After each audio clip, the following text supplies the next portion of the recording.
Bizi öncelikle bu hac günlerine, bayram günlerine ulaştıran Rabbimize hamdü senalar ediyoruz. Kurban, İslam'ın şiarından bir tanesidir. Kurban Bayramı. Bir semboller yumağıdır. Ta İbrahim Aleyhisselam'dan gelen, bu ümmete bahşedilmiş iki önemli günden bir tanesidir. Peygamberimizin tabiriyle söyleyelim. Ümmetimiz için iki bayram vardır. Birisi Ramazan bayramı, oruç bayramı. Öbürü de yani inşallah idrakiyle şerefyab olacağımız Kurban Bayramı. Kurban bu ümmetin en önemli şiarlarından bir tanesidir. İbrahim Aleyhisselam'dan bize hatıra kalmıştır. Malum o hikayeyi herkes bilir. İbrahim Aleyhisselam Cenab-ı Hakk'a adakta bulunur. Bir evladının olması, evladı olduğu zaman da onu kurban edeceğini bildirir. İlerlemiş yaşına rağmen Rabbim ona bir erkek evlat nasip eder. Uzun hikayedir. İş Urfa'dan, Harran'dan Mekke'ye uzanır. İsmail Aleyhisselam, yani o kurbanlık olan İsmail Aleyhisselam belli bir yaşa gelir. O yaşa geldiğinde Cenab-ı Hak İbrahim Aleyhisselam'a vermiş olduğu o sözü hatırlatır. O sözü yerine getirilmesini ister. Bunun üzerine İbrahim Aleyhisselam da Cenab-ı Hakk'a vermiş olduğu sözü yerine getirmek üzere harekete geçer. Tabi burada bizim anlamamız gereken şöyle bir mefhum var, şöyle bir olay var. Aslında kurban olayında Cenab-ı Hak bize Müslüman bir aileyi, İslami bir aileyi tanıtır. Müslüman bir ailenin Allah'ın emirleri karşısındaki tutumunun ne olması gerektiğini anlatır. O ailede birinci sembol İbrahim Aleyhisselam'dır.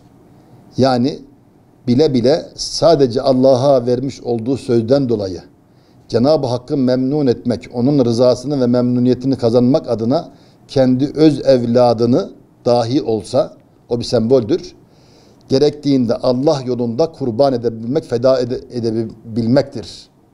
İbrahim Aleyhisselam kendi üzerine düşer, Müslüman bir babanın yapması gerektiğini yapar ve Allah'ın emri neyse onu tercih eder. Dünyayı değil, kendi dünyevi sevgisini değil, Allah'ın sevgisini, onun muhabbetini tercih eder.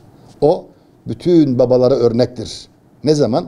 Allah'ın emriyle dünya arasında kaldıkları zaman sonucu ne olursa olsun Allah'ın emrini tercih edebilmelerinin örneğidir, sembolüdür. Buradaki ikinci sembol Hacer annemizdir. Bir anne kendinden bir parçayı Allah yolunda, Allah'ın rızası için onu memnun edebilmek için feda etmektedir. O da biliyor.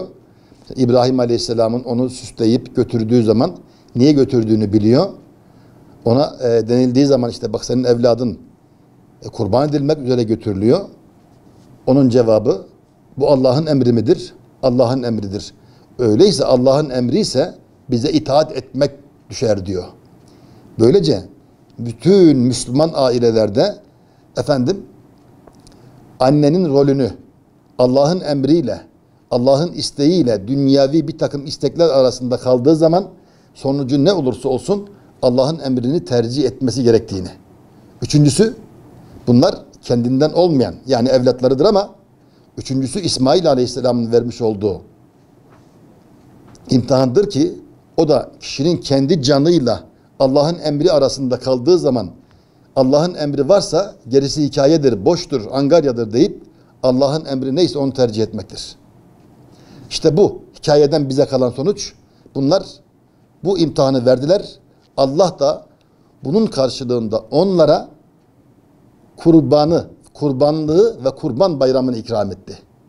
Ta onun gününden bugüne kadar biz aslında bu sembolleri yaşatıyor ve Allah'a olan gerek kulluk borcumuzu, gerek şükran borcumuzu onun yolunda malımızdan bir kısmını ayırıp onun emrettiği şekilde, onun anlattığı şekilde, peygamberin tavsiye ettiği şekilde bir hayvanı kurban etmek, onun etini fakir fukaraya paylaştırmak, dağıtmak suretiyle onun rızasına talip olduğumuzu bildirmenin adı kurbandır, kurban bayramıdır.